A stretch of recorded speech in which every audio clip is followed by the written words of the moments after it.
Welcome to the Millennials and Community Podcast. Join your hosts, Matt and Carlo, for the final episode of season number 2 as they discuss moving forward into 2025, letting go of all the good and bad of 2024, and how this show has been a labor of love that we will never forget. Thank you for being part of our community.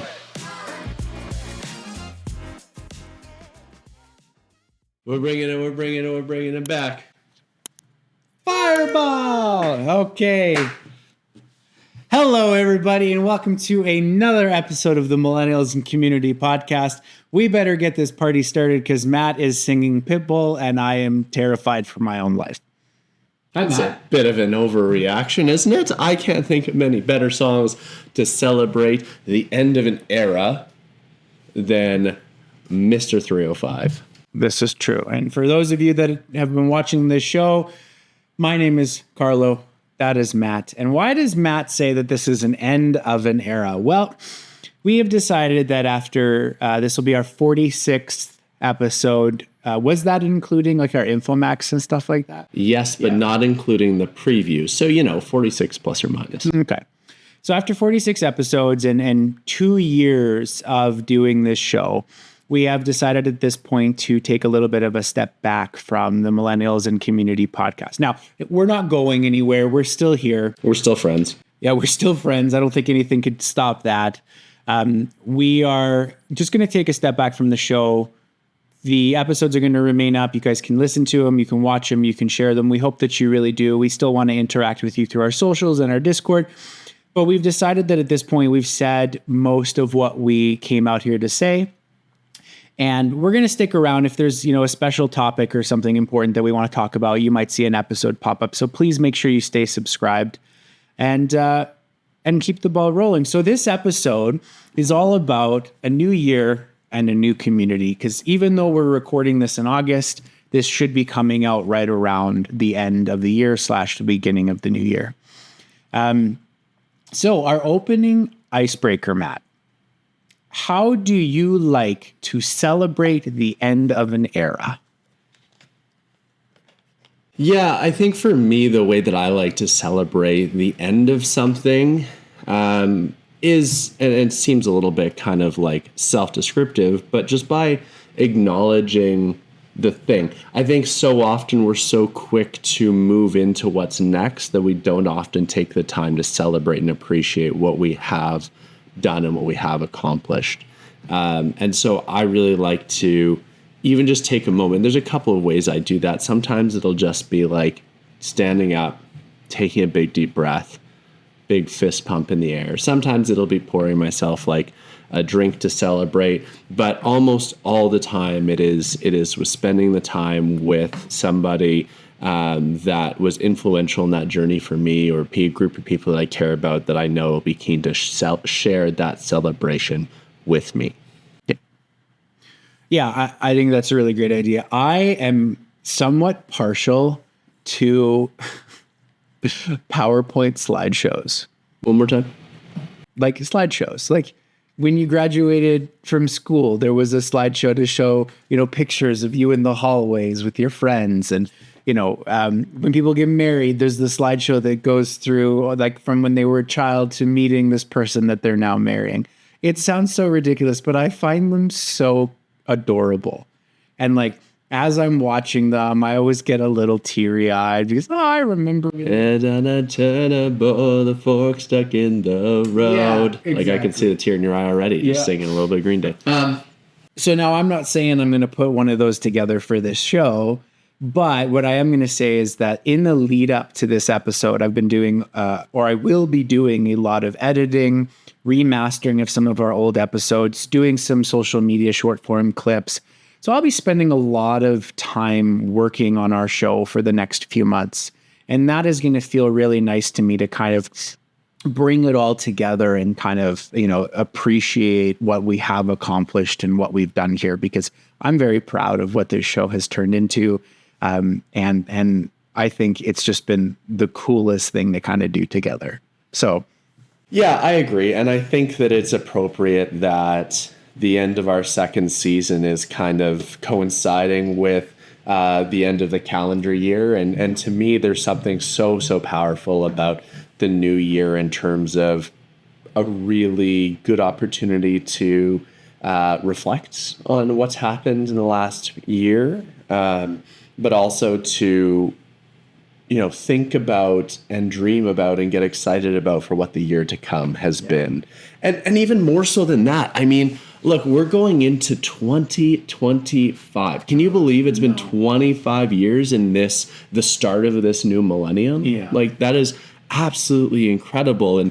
And we have only days to go before we move into, so like, let's unpack this for a second. Like, 2000 started with Y2K, and we're coming into like the first half of the 2020s. Like, objectively, it has been a really rough start to the 2020s. Yes, like, between the pandemic and the wars and the political divisiveness and all of the shit that's coincided with that, like, objectively, and even more closer to home, wildfires and floods and hailstorms, and I'm waiting for like the infestation of like some murder. Whoa, we did have murder hornets. That was a thing too. 2020. Oh my god. So anyway, so like all of the four horsemen of the apocalypse have been here, and yet we're still here.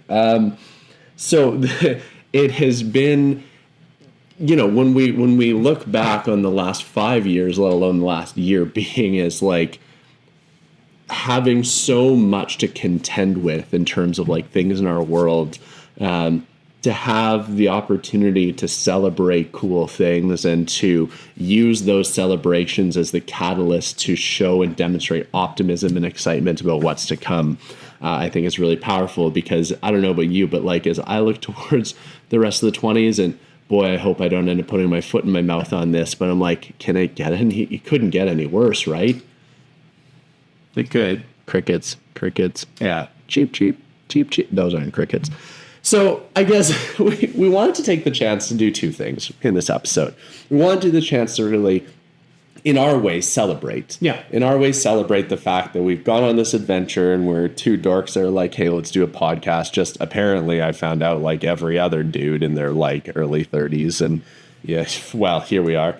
It's really awkward when we had this idea about a month before the like just another white guy with a podcast. Like before that came out, I'm like, damn it, that's me.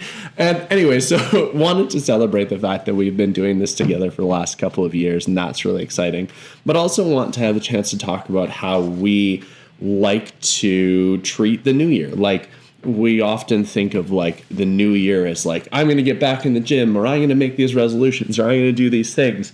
And so like, yeah, let's talk about the year, and let's talk about what we can do to get ready for next year, and maybe not in specifics, because again, we're recording this in August, and we want to be respectful to the months that are going to happen in between when we're recording and when we're actually doing this work. But like, let's maybe make a plan for how we're going to reflect on the year that was and look into 2025.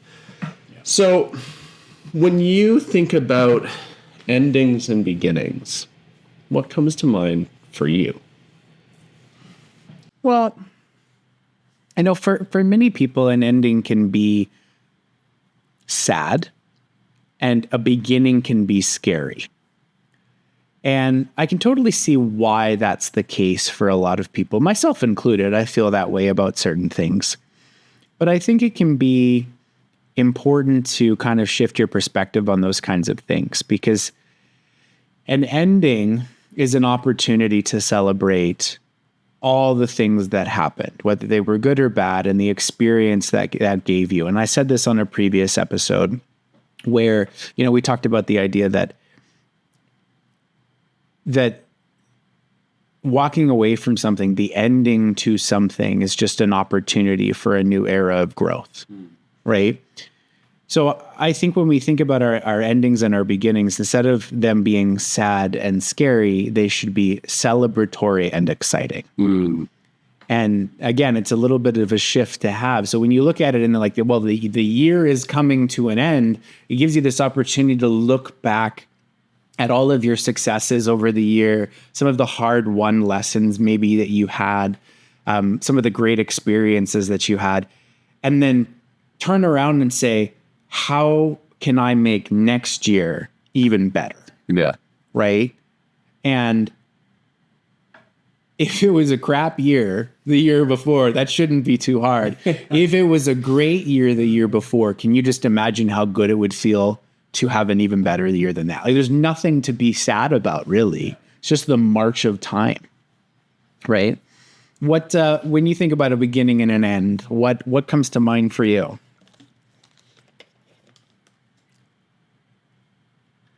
Yeah, I think cause for celebration is a really important one. I think that regardless of what, there's so much opportunity, as you say, to be sad, but we need to be sad, but also like practice gratitude for the duration of time that took place. And it's an opportunity to like to reminisce, to think about fond memories, and to really get excited about what could come next. Mm-hmm. You know, like it with endings naturally kind of come beginnings, and we think about beginnings as happening first, but something had to always end for the new things to start. Yeah. And so there always has to be that space for those things to happen. So I agree with you. I think that ultimately, for sure, it's a sad thing, but it's something that we need to acknowledge as being just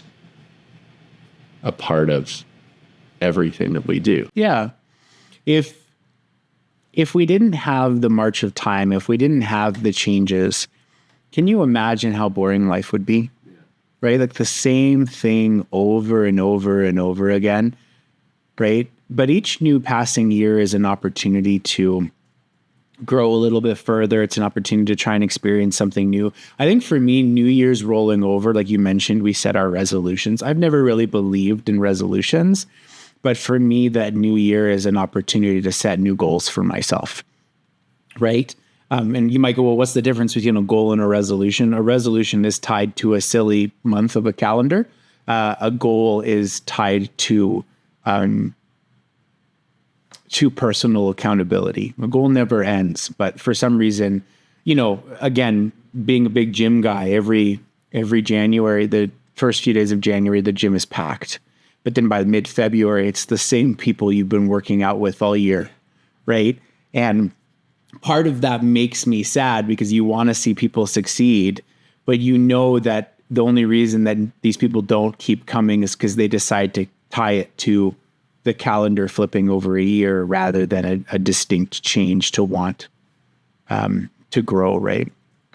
Yeah, I think that's so true. And so, yeah, I mean, look, like we know that there's reasons for us to kind of be pessimistic and worried and nervous, but there's also our reasons and causes to be excited too, right? And I think, again, as we acknowledge the end, we also want to recognize the excitement of the beginning. And yeah, there's some like a lot of turmoil and tumultuousness going on, whether it be like politics or, you know, global conflicts, but there's also some really cool things to look forward to too, like AI, VR, AR. It's a lot of acronyms. Artificial intelligence, virtual reality, augmented reality, 3D printing. Like there's some significant technological shifts that have the ability to like meaningfully impact the way that we live our life and to make good change for people. And there are things that I think we need to hold on to and reasons for optimism.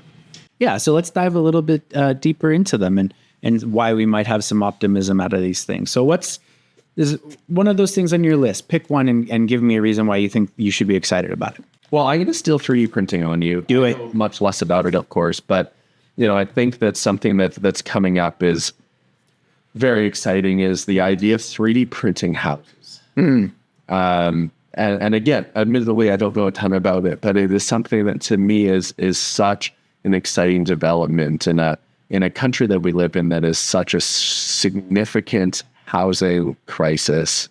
The idea that you might be able to speed up the construction cycle for I would suggest not all homes, but certainly a huge amount of homes is really, really exciting. Yes. And to me, that's a reason to be significantly optimistic. Sure.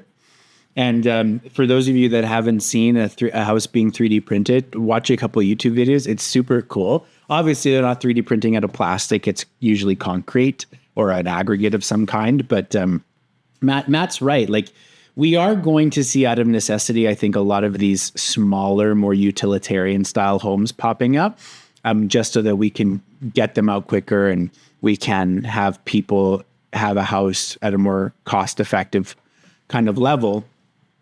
So if it's a piece of technology makes that available to us, I think that's really exciting.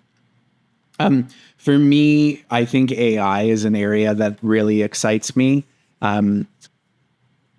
In the right kind of ways. Like you look at sometimes a lot of these big companies like Microsoft launched their Copilot and Google's got Gemini now. And a lot of these companies are popping these out and it feels almost out of, they believe it to be necessity where, hey, OpenAI did this first and now everybody's got to have one. And I don't think that's a bad thing. It'll forward the field. But I'm excited about the idea of just having all of this knowledge instantly available at our fingertips, right? Like if there's something you want to learn how to do on a technological level, you can ask AI almost anything and it will give you an answer. And like some of these things are good. I used AI the other day to help me write a listing for my Etsy shop to sell some 3D prints. And the listing it gave me was dang near magical. It was on point. It described the product perfectly in this super cool way that was just super fun to read. I was like, word for word, that's going in, right? So I think that's really, really exciting and something to kind of look forward to. Is there anything coming up shortly that you think you're kind of concerned about? I don't know. I just like, and again, make this really, really clear. Like, we don't know at this stage what happened in the US election, but like here we are in the middle of August looking forward to what the scoop is going to be in December, kind of in that weird kind of period between the election and the certification of votes in January to officially like bring the new president's term into being. I just worry that that's going to be such a significant, regardless of what happens, such a significant moment in history. Then I hope that it becomes a galvanizing moment, but I don't think it will be in the short term. And so that's something that really, really concerns me because the U.S. has such a huge role on the global everything. Yeah. That's any sort of large scale turmoil in the US is going to have ripples around the world. I think for me, the thing that I am quite concerned about is just the escalation of what is going on between Russia and Ukraine. So at this point in time, Ukraine has started pushing back into Russia. And there are parts of it that you kind of look at it as an outside observer and it's somewhat funny. Like the idea that these Ukrainian soldiers are leaving Google business reviews for the businesses in the towns that they're occupying. Like, how do you know there's a millennial at the front of that, fight, right? But this is probably the largest conflict between this is a conflict that a major power is in and they're losing, arguably. And that's somewhat scary because you don't really know what a man like Putin might do. Cool. So, I'm keeping my fingers crossed again because we're recording this in August that by the new year, this will be old news and we can, stop having an active war going on in that part of the world. Well, and the same thing can be said with the conflict, of course, in Palestine, right? Yes, Russia is traditionally seen as a world power, but in terms of like military capacity, like Israel has much more impact militarily speaking on geopolitical affairs and how that, if it comes to some sort of resolution or if that sees any sort of escalation, it's a really weird thing when Israel is traditionally such a strong military strategic ally, and yet we now live in a world where I don't know the exact numbers, but the number of practicing Muslims in Canada probably outnumbers Jewish people, probably like 2 to 1, 3 to 1, like sure, significant difference. And so does that change the quality or nature of some of these strategic alliances that have been in place for 50 years? That has a chance to really, really shift geopolitics too, which is something to be aware of. Yeah, for sure. So we've talked about kind of things that we're excited for, things that we're nervous about. Now let's kind of turn the attention back to the show. Like, let's take the chance and like do a little bit of a walk down memory lane. I know we shared this after our first season of the show. Let's do the same thing. Like, what have been some of your reflections on the show, whether it be like the whole process of the show over the last couple of years or something unique to this season? It's been your like high points, your low points. What will you remember most about this journey? Sure.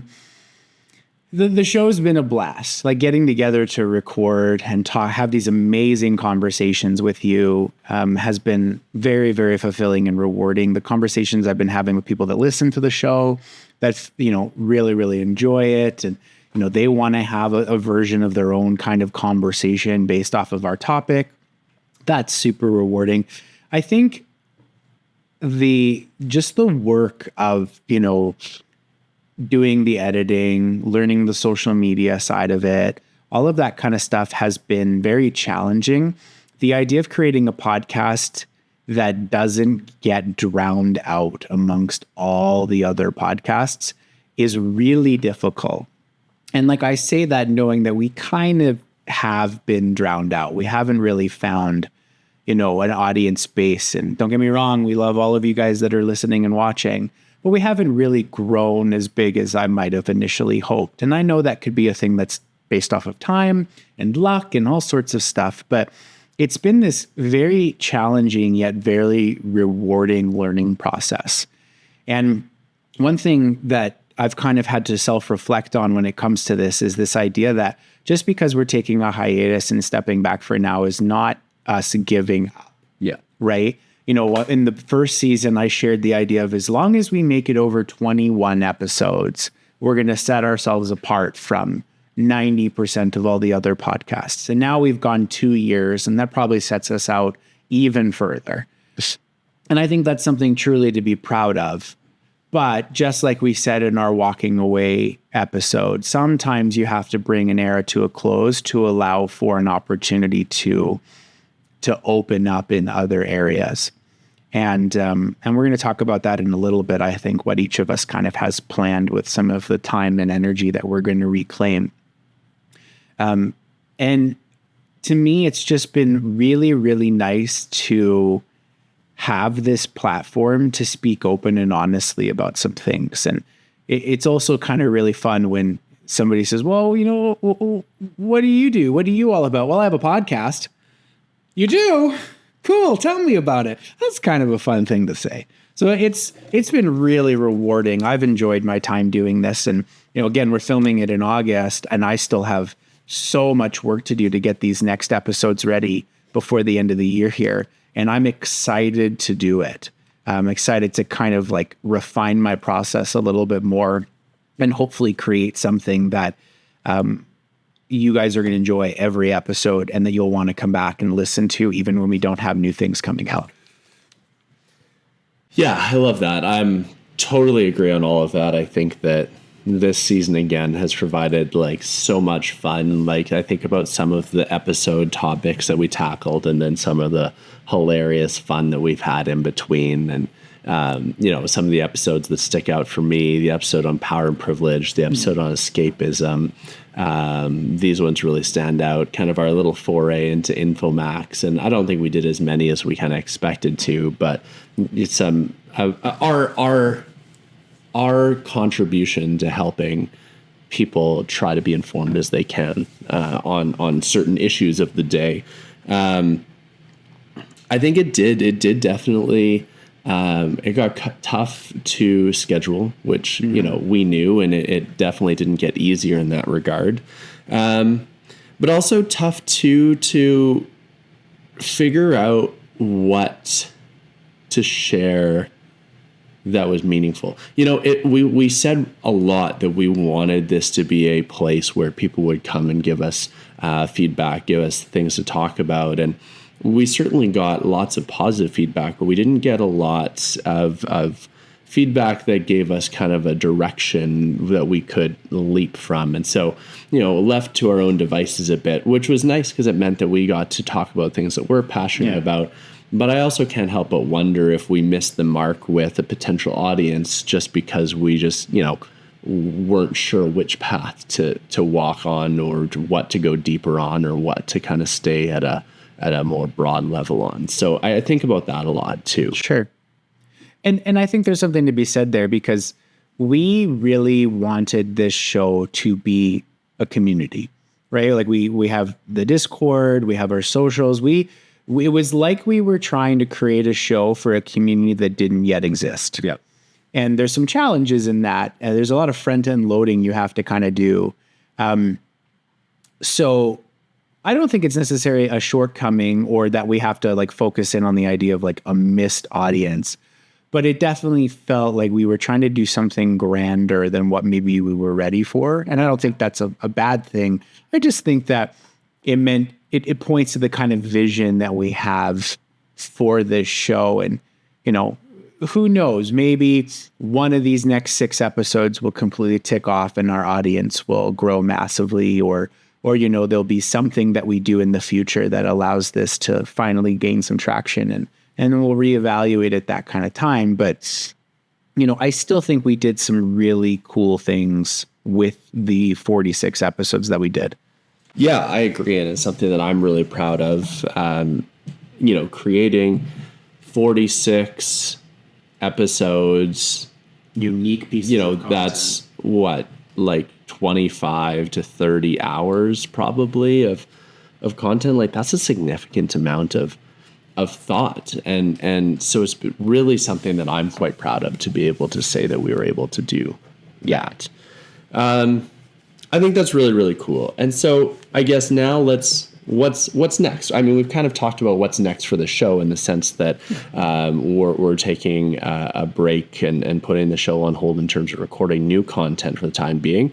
And we also talked about endings and beginnings, and that for something to end, it leaves the space for something new to start. So like, what's on the horizon for you? Like, what's going to be the new thing that's going to blossom in the place of Matt? Yeah. So like, we talked a little bit about this in our previous kind of defining success episode, but I really feel that I have a voice, and for those of you that have explored my social media, you'll know that I've done several videos in the past that were somewhat mentorship and growth focused, and I'd like to return to that. Mac took somewhat of that's place because it allowed me to have this platform. But without Mac, I think I'm going to go back to doing some more of that stuff, because I have some things I want to say.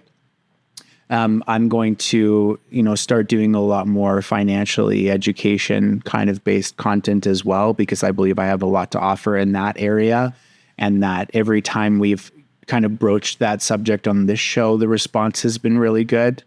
And just taking the lessons, both the technical lessons that I've learned about social media and video editing, but also the lessons of, what worked and what didn't in terms of like a feeling of what you're producing, I think are going to stick with me for a lot of things. Because I do truly believe that, like, as a millennial that is trying to put himself out there, social media is not only a requirement, but a really good path to follow. Like, it's not going anywhere. And I think I can do some really cool things with it. And Mac has taught me a lot of lessons to get me started on that path. So you're definitely going to see a lot more content from me moving forward.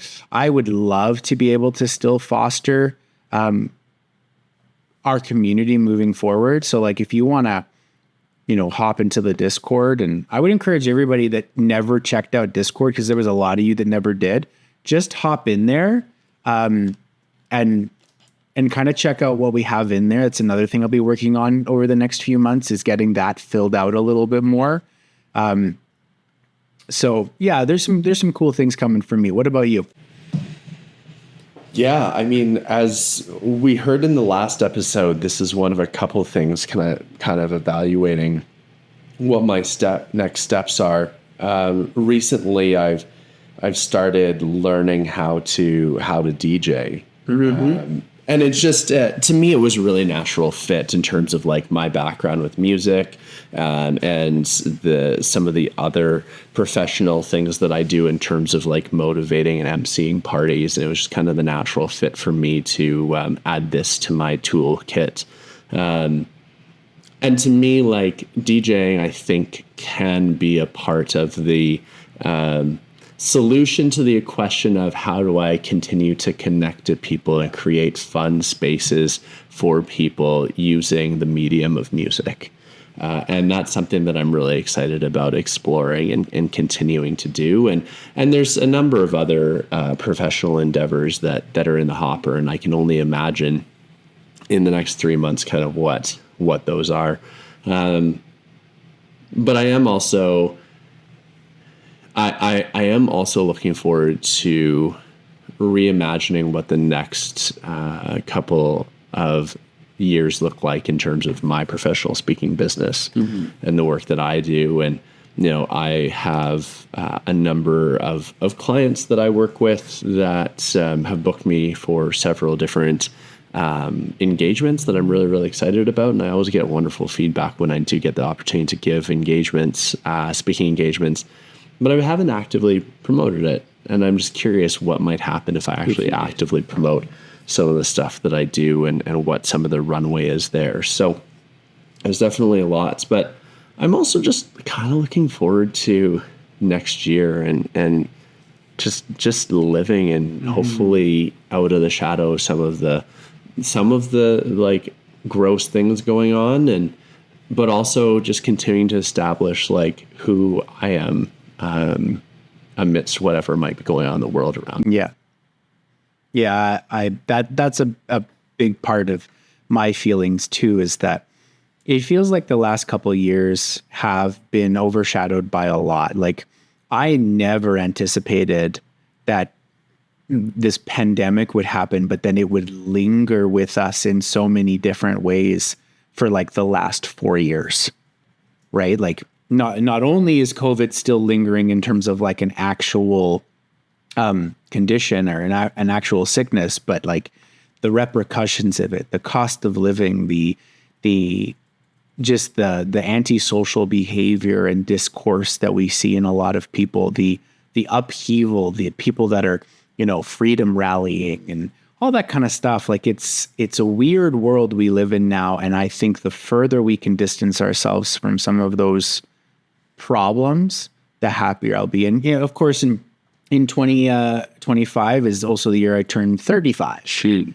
So I want to try and have some travel under my belt, you know, next year that is going to be meaningful and mark a major age milestone in my life. And I think that's something cool to look forward to as well. No idea what it is yet, where I'm going, what I'm doing, but like, it's going to be epic.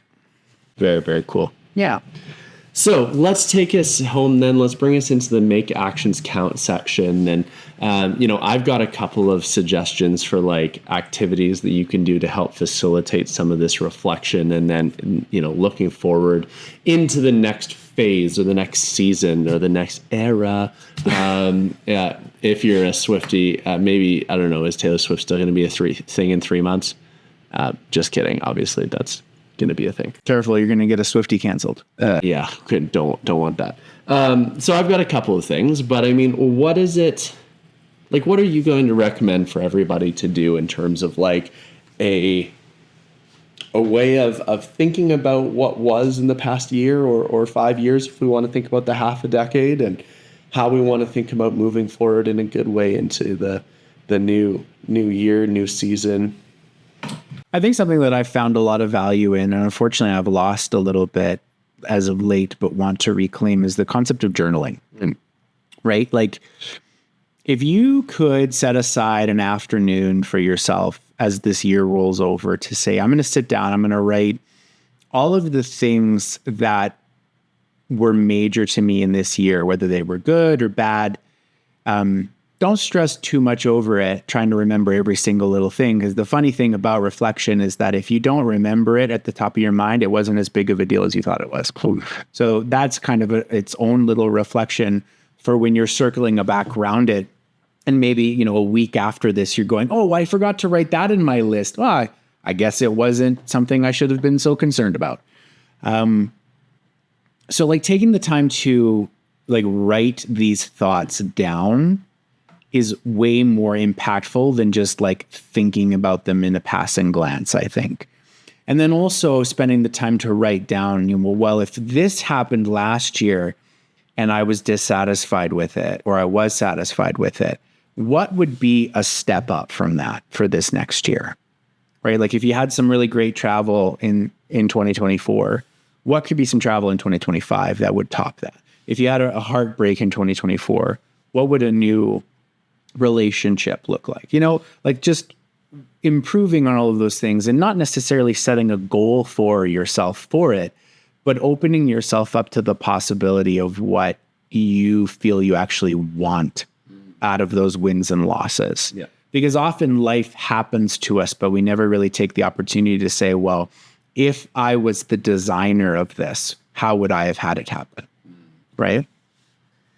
Yeah, I really like that. I think there's something so powerful about writing things down. I think I've shared this before, but I have a journal, and I don't journal daily. It's not that kind of a practice, but a couple times a year where I will open it up. And part of my practice every time I sit down to journal is I review everything that I've done. Now, journaling is valuable in the moment as a reflection tool, but I find it more valuable like retroactively to go back and see, because that's how I really have gotten to see so much growth and development for myself, is by seeing things that I wrote down 1 year, 3 years, 5 years ago, and how those things have manifested for themselves, and just kind of happen naturally. Not naturally, obviously, but like by writing it down, you start to create the conditions necessary for those things to actually take root and take hold, which I think is really powerful. And so if you need something to kind of kickstart that journal for you in the new year, there's 4 questions that I've got for you. The first one, kind of easy, but again, lays the groundwork, creates the conditions. What is something that I'm going to let go of going into next year, into 2025? And what does that look like? And then the next thing is a little bit bigger. Now we're kind of zooming out. The next thing is, what is the change that you want to see in the next 1 year, 3 years, 5 years? The answer might be the same to all 3. You might be looking to see the same action, but just like recognize that obviously the reasonable scope of change in 1 year is different than the reasonable scope of change in 5 years. Then we're going to take it a different direction. I want you to do a little bit of reflection of like, what are you really good at? Like, what are your superpowers? What are the things that make you special, that you bring, the gifts that you bring to the world? And then lastly, and this is where it kind of combines all those things together, what action can I take that leverages what I'm good at and moves the needle towards, in some way, what that change is that I want to see? It doesn't have to be big. It doesn't have to be dramatic. But like, what's that one thing that moves the needle for you? And I think that's, and like we talked about in the Defining Success episode, we want it to be repeatable. We want it to be something that we can create a habit with, and we want it to be something that we're in control of, right? And so what is it that we can do to leverage our strengths, our superpowers, to make, as small or incremental as it might be, a change towards the change that we want to see in the world? Yeah. Yeah, I think, again, talking about this sense of responsibility that we have as millennials and as just people that want to be the best versions of themselves, it means that you have to be willing to have a little bit of a hard conversation with yourself sometimes, and reflecting on the good and the bad, and especially thinking about it in these kind of like micro and macro levels that you've laid out, really helps you shape a little bit more about who you ideally want to be. And I think that's a really exciting thing, because it's not a common occurrence to sit back and have like a design brief almost of like who you are wanting to be. Yeah. Right? Like we think about it in some small levels sometimes. Well, I want to be physically fit. I want to be more financially stable. I want to be a good husband, a good boyfriend. We think about it in these kind of smaller levels. But if you were to like sit back and like weird science it and pull all your favorite things from different magazines to create your ultimate person, what would that be? What would that look like? And then once you have it, do what you can to get there. Right. And I think that's something that's really, really cool to think about, of like designing your ultimate you, because you have the power to make those kinds of changes. And if you're willing to do the hard work and the hard conversations, sometimes you can make some really cool impact, not only in your own life, but in others. Yeah. Okay. All right. So we've had this wonderful journey that is the Millennials and Community Podcast. The Men and Community Podcast is how we started. We've learned lots. We've had lots of laughs. We've had a great time. And as we kind of bring it to a close, one of the questions, or, kind of our closing icebreaker would be, what do you think you're the most optimistic about for 2025? Yeah, I think that's tricky. I think there's so much reason and excuse to be less than optimistic. And I just choose to believe that, like, at the end of the day, kindness is going to win out, that cooler heads are going to prevail. And my worry is that something really, really significant is going to happen that's going to cause everyone to wake up and be like, what are we doing here? Mm-hmm. But I think that it is, whatever it is, it's going to provide us the context to be like, okay, as a society, we need to get our head on straight. We need to start moving in a collective direction, and we need to look for opportunities where we can be good together and work towards the things that we can agree on as a society. There's always going to be things we don't, but I think there's going to be space for us to find things that we can agree to. I think for me, the thing that I am most optimistic about is that at the end of the day, people are holistically good. We care about each other. We want the world to be a kind and forgiving and loving place. We want everybody to succeed. We want everybody to have the things that they need to survive and thrive. And it may not feel sometimes like the world is going in the direction of being as loving as that, but as a whole, we are people that care about those kinds of things. And no matter what sort of bad may be coming, I think we can find some comfort in knowing that for the most part, we've got each other's backs in some way or form. Yep. I think that's really wonderful. I was trying to play a song in the background, then I realized that like playing a song in this format might not be good. So maybe we'll have this overlaid so that right here, right now, as we're starting our gratitudes and winding out, that we can be like leaving out to this beautiful song that I think is a really nice outro song. I'm happy with that. We do this wonderful practice and we do it very intentionally. And I just want to say thank you. I want to say thank you for doing this with me. Thank you for being a part of this journey, a big part. Thank you for leading this journey, for me to kind of come along with you on it. Yeah, just thank you for being you and for everything that you've done to make Mac a success over the last 2 years. Appreciate that. Yeah, my sentiment is the same. Thank you for coming along on this journey. Thank you for taking this silly little idea of like, hey, we should have a podcast, and like running with it with me and giving me creative room to try some different things and kind of take the lead in some areas. And it's been a wonderful journey. I'm excited to know that the door is still open for us to continue this in whatever way that we feel.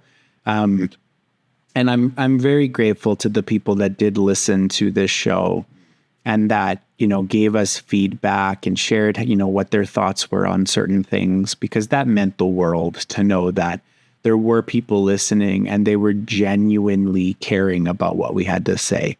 Because there is so much noise in this world, and to know that our voices was just a little bit of optimism, a little bit of good in that kind of noise, that was really rewarding. So at this point, folks, we want to thank you very much from the bottom of our hearts, without getting emotional, for sharing this journey with us. It's been a wonderful time. Keep engaged, share the show, follow us on socials, do all of that. And we hope that in the future, you'll stick with us when we do come out with some other stuff, and, just keep being awesome and enjoy the pursuit of being the best that you can be. Wishing you an amazing 2025, an amazing second quarter of the first century of the third millennium of time. Thank you so much, everybody. We love you. We appreciate you. And we're excited to connect with you all very, very soon. Bye, everybody.